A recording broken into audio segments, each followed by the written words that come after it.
እኔ ምን አውቄ ብለሽ እውነቱን ለመናገር ግን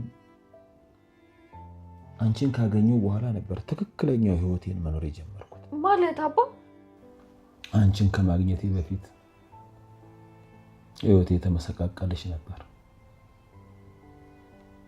ባለቤቴም እኔ መውለድ እንደማልችል አውቃ ጥላኝ ከሄደች በኋላ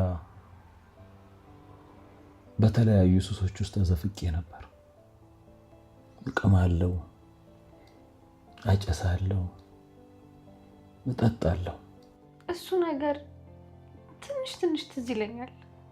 አንቺ ወደ ህይወቴ ከመጣሽ በኋላም ቢሆን ይሄ ነገር ይቀጥሎ ነበር። አንቺን ለማኖር ስሞክር ህይወቴ ተመሰቃቀለ። ከዚህ በኋላ ነበር ሱሴን የተውኩት። ታስታውሺ እንደሆነ አንድ ጊዜ ኬክ ግዛልኝ ብለሽኝ ልገዛልሽ አልቻልኩም ነበር። ገንዘብ የማይጠራቀምልኝ ሱስ ውስጥ ስለነበርኩ ነበር።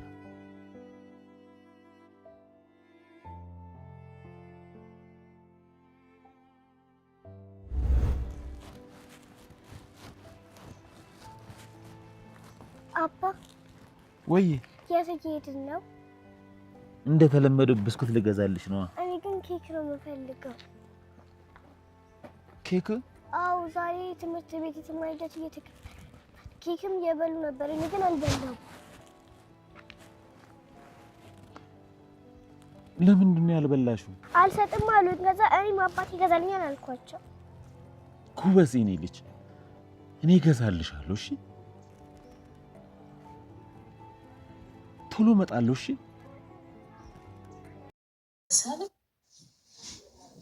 ጤና ይስጥልኝ። እንዴት ናችሁ? ደህና ናችሁ ወይ ቤተሰብ? እግዚአብሔር ይመስገን። ክብር ይስፋ። ደህና ነኝ። ኖላዊ ድራማ ክፍል 12 ተለቋል።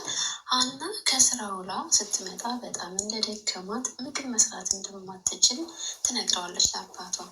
አባትየው ምን ሆንሽብኝ ሲሏት ሀና ምንም የምትበላው ምግብ ስላመጣውልህ አንተ ይሄን ብላ ብላ እኔ ልተኛ ትላለች። አባትየው ተይ እንጂ ሀኒዬ ምን ሆንሽብኝ ሲሏት ሀና አባት ስሞትልህ ምንም ነገር አትጠይቀኝ፣ አሁን መተኛት ብቻ ነው የምፈልገው ብላ መተኛት ብቻ እንደምትፈልግ ትነግረዋለች።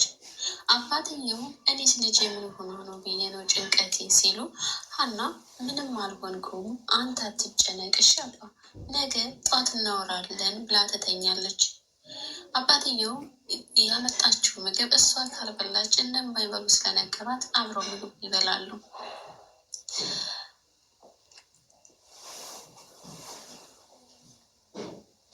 ምን ነው ያለ ወትሮ ቤተ ክርስቲያን እየሄዱ አባ ምን ነው ያለ ወትሮ ቤተ ክርስቲያን ካልሄድን ብለን ወጥረ ያስገኝ ስትለው መሽቶ ስራ ነግቶ ስራ እያልሽ እኮ ቤተ ክርስቲያንን ከነጭራሱ ረሳሽ እኮ ላስታውስሽ ብዬ እኮ ነው ይላሉ።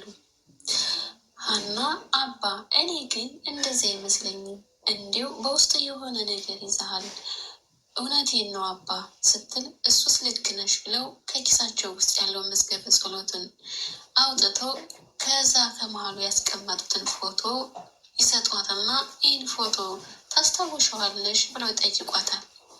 ሀናም ትንሽ እንደምታስታውሰው የተነሳሽበት ፎቶ ቤትም አሁን ላይ እንደፈረሰ ትነግረዋለች። አባትየውም አዎ ፈርሷል ይሏታል። በደንብ አስታውሰሸዋል፣ ያኔ ሳገኝሽ ፎቶ ላይ ያለውን ያህል ነበርሽ ሲሏት ሀና ማለት እንደዚህ ጎረምሳ ሁኜ ነው እንዴ የተወለድ ትላለች። አባትየውም እንደሱ ሳይሆን የኔ ልጅ እንዴት ሁኜ ነው የምነግርሽ፣ ፈጣሪ በይርዳኝ እያሉ ይጨነቃሉ። አባትየው ልጅ ትናንት ተጨንቀሽበት የነበረው ጉዳይ በእኔ እንደሆነ ባትነግሪኝም በደንብ አውቄያለሁ ይሏታል። ሀናም ትናንት ደክሞኝ እንደነበረ ነግሬህ የለ እንዴ ስትል አባትየውም አይ ልጄ እኔ አባትሽን ማታለል የምትችይ መስሎች ነበር ሲሉ ሀና አረ እውነቴን ነው አባ ትለዋለች። በይተይው ልጄ እንዲህ አይንሽን አይቼ ምን እንደሆንሽ መገመት አያቅተኝም ይሏታል። ሀና እሺ ስንገናኝ ፎቶውን ያህል ነበርሽ ያልከኝ ለምንድን ነው? እኔ ምንም አልገባኝም ትለዋለች። አባትየው ልጄ አሁን የምነግርሽ ለ16 ዓመታት በውስጤ አፍኝ ያኖርኩትን ታሪክ ነው ብለው የዛሬ 16 ዓመት አክሱም እንዳገኟት ወላጅ አባቷም እንዳልሆኑ በዝርዝር ይነግሯታል። ሀናም አምኖ መቀበል አልቻለችም። መቼም ቢሆን አንተ አባቴ ነህ ብላለች።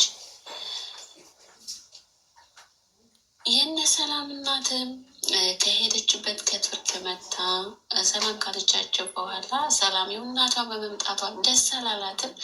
እናትየው ምን ነው ቤቱ ጭር አለ ሀና የለችም እንዴት ስትላት ሰላም አልመጣችም ለእሷ እየደወልኩ እኮ ነው ስበሳጭ የነበረው ትላታለች። እናትየውም ለምን ምን አበሳጭሽ ስትላተኝ መጀመሪያ ስደውልላት አታነሳም፣ አሁን ስደውል ይባስ ብላ ስልኳን ዘግተዋለች ትላታለች። እናትየው ምን ሆናችኋል ስትላት ምንም ትላለች። ከዛ እናትየውም ሰላም ይህኔ ተናግረሻት ነው አይደል ትላታለች። ሰላምም እኔን ሁሌ ተናጋሪ አድርገሽ ነው እንዲህ የምታስቢኝ? ለማንኛውም ከመንገድ ነው የመጣሽው ግቢና ረፊ ትላታለች። ምናሴ ከትምህርት ውሎ ሲመለስ እናቱ መጣለች። ስለመጣች በጣም ደስ ብሎታል። ይተቃቀፋሉ። ቱርክ ተመችቶሻል? አንቺ ግን ደህና ነሽ ይላታል።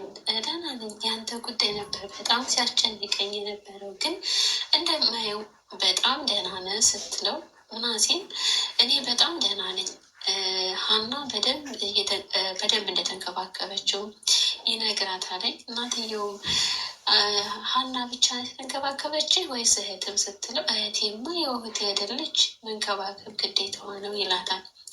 እናትየው እውነት ሰላም ተንከባከበች ስትል ምናሴም በጣም ማየ በወጣች በገባች ቁጥር እንደ እናት ነበር የምትንከባከበኝ የነበረው ይላታል። የምርህን ነው ስትለው የምርህን ነው አይደል ልጄ ይልቅ ትለዋለች ማለት ነው። ከዛ ይልቅ ምን አመጣሽልኝ ሲላት ምንም አንተ ጎረምሳ አይደለህ እንዴ ትለዋለች። ከዛም ሁሉንም ነገር እንዳመጣችለት ተነግረውና ደስ ይለዋል። በሌላ በኩል ሀናም በአባቷ በነገሯት ነገር ደጅ ወጣ ቁጭ ብላ በሀሳብ ጭልጥ ብላ እያለ አባቷ ይመጣሉ። ፊታቸው እስኪደርሱ ድረስ አላየቻቸው ነበር እና መጣ እንዴ አባት ላቸዋለች። አላየሽኝም ነበር ሲሉም ሀሳብ ውስጥ ሁኛ አላየሁም ትላለች። አባትየውም እባክሽ ልጄ ይቅርታ አድርግልኝ ሲሏት ለምኑ አባ ስትል ባላሰብሽው ሰዓት ያልጠበቅሽውን ነገር ስለነገርኩሽ ነዋ ይሏታል። ሀና አንተ ምን አደረግ አባ ትላለች። ከዛ አባትየውም እኔ አይደለሁ እንዴ እኔን እንኳን እንደዚህ እስክትረሺ ድረስ በሀሳብ ጭንቅ ብለሽ እንድትሄጅ ያደረግኩሽ እያሉ ተክዛሉ። ሀና ቆይ ግን ምንድን ነው ነገሩ አባ? ቆይ ግን ምንም እየገባኝ ማለት በቃ ምንም እየገባኝ ነገር የለም ትላቸዋለች። ሀና አባትየውም ሳልወልድሽ መከረውን ሁሉ ጫንኩብሽ ሲሉ ሀና ሳልወልድሽ አትበል አንተ አባቴ ነህ ትለዋለች። ሀና አባትየውም እንዴት ብሎ ልጄ ሲሉ ቆይ አባ እናትሽ ብለህ መቃብር ቦታ ተወስደኛል ነበረ ስትል እወስድሽ ነበር ትለዋለች። እና ሲወስዷት የነበሩ የእናቱ መቃብር ጋር ነበር የወስዳት የነበረው እና ከዛ እናቴ እያልሽ ስታስጨንቂኝ እናትሽ እንደሞተች ማሳመን ነበረብኝ ይሏታል። ደግሞ የነገርኩሽ ጠንካራ መሆንሽን ስለማውቅ ነው። ደግሞ ሁሉም ነገር በአንዴ መሸከም ይከብዳል። ቀስ በቀስ ሁሉም ነገር ትረጅዋለሽ ይላሉ ሀና። ወይኔ አምላኬ ይህንን በፍጹም መቀበል አልችልም ትላለች። ከዛ በሌላ በኩል ምናሴ እናቱ ጋር ሄዳል። እናትየውም ኩሽና ሽንኩርት እየከታተፈች ነበር እና ማሚዬ ገና ሳታርፊ ወደ ስራ ገባሽ አይደል ሲል ምን ላደረግ ልጅ የሚሰራው ሳይጠፋ እራብ እንደር እንዴ ትላለች። ምናሴም ምናልባት እኮ ወደ ማታ ትመጣ ይሆናል ይላታል። አሁንስ የምትመጣ አይመስለኝም፣ እሷን ስጠብቅ እኮ ነው እስካሁን የቆየሁት ትለዋለች። የውሃና ስራ ስላልገባችላቸው ማለት ነው። ምናሴም ደጋግሜ ስልኳን ስሞክር ነበረ፣ ስልኳ ግን አይሰራም ሲል እናትየው እኔ ምን ልጅ አውቃችሁ ነው የደበቃችሁኝ ወይስ የተፈጠረ ነገር አለ ስትለው ምናሴም ምኑን የደበቅንሽማ ሲላት እንዲህ ሀና ለምን እንደቀረች ነው አትለዋለች። ምናሴም ብናውቅ ኑሮ ምን ያስደብቀናል ሲል እኔ ምን አውቃለሁ፣ ምናልባት እኔ እንዳላቅ የፈለጋችሁት ነገር ተፈጥሮ ይሆናል ብዬ ነዋ ስትል ምናሴም የተፈጠረ ነገር የለም እንዲሁ ይላታል። እና እናትየው ደግሞ ምናልባት ከሰላም ጋር ተጣልተው እንደሆነ አስቀይማት እንደሆነ ምናምን ስትለው አረ እንዲሁም በሰላም አብረው እንዳሳለፉ እንደቆዩ በፍቅር እንደቆዩ ይነግራታል። ከዛ የነ ሰላም እናት የሀሴትን ፎቶ ይዛ ክፍሏ ቁጭ ላይ ያለቀሰች እያለ ሰላም ትገባለች እና የኔ ልጅ እንዴት እንደናፈቅሽኝ እያለች ሰላም ደግሞ ተጀመረ ትላለች ማለት ነው። ምኑ ስትላት እናትየዋ ያንቺና የሀሴት እየየነዋ ገና ተስተካክሎ ግርሽ ሳይገባ ፎቶ ይዘሽ እየየት ያለሽ አይከብድም ማትላታለች ማለት ነው። ከዛ እናትየውም አንቺ ልጅ የምትፈልጊውን ይዘሽ ምኝታ ክፍል ቀስ ብለሽ ለቀሽ ውጭ ብላ ታስጠነቅቃታለች ማለት ነው። እናታቸውም ከዛ ሰሞኑን ወደ አክሱም ለመሄድ እያሰብኩ ነው ብላ ትነግራቸዋለች። ምናሴም ለምንድን ነው የምትሄድ ሲላተኝ በውስጤ በጣም እየተረበሽኩ ነው። ልጅ ሀሴትን የጠፋቸው ልጇን ደጋግማ በህልሟ ያየቻት እንደሆነ ትነግራቸዋለች። ከዛ ሰላም ደግሞ ምናለች? ሰላም የዚህ ቤት አልበቃት ትላሽ ሁለት ፊቴን አታይውም ብላ እሺ ብሏትኝ ወደ ስራ ልትሄድ ስትል እናቷ ያን ያሰረችላትን መስቀል ይህን ሰሪ ብለው አስረውላት ነበር። አስራ ወደ ስራ ልትሄድ ነበረ። እዚህ ላይ ነበር ያበቃው። ስለተከታተላችሁ እናመሰግናለን። ላይክ፣ ሼር፣ ሰብስክራይብ አድርጉ።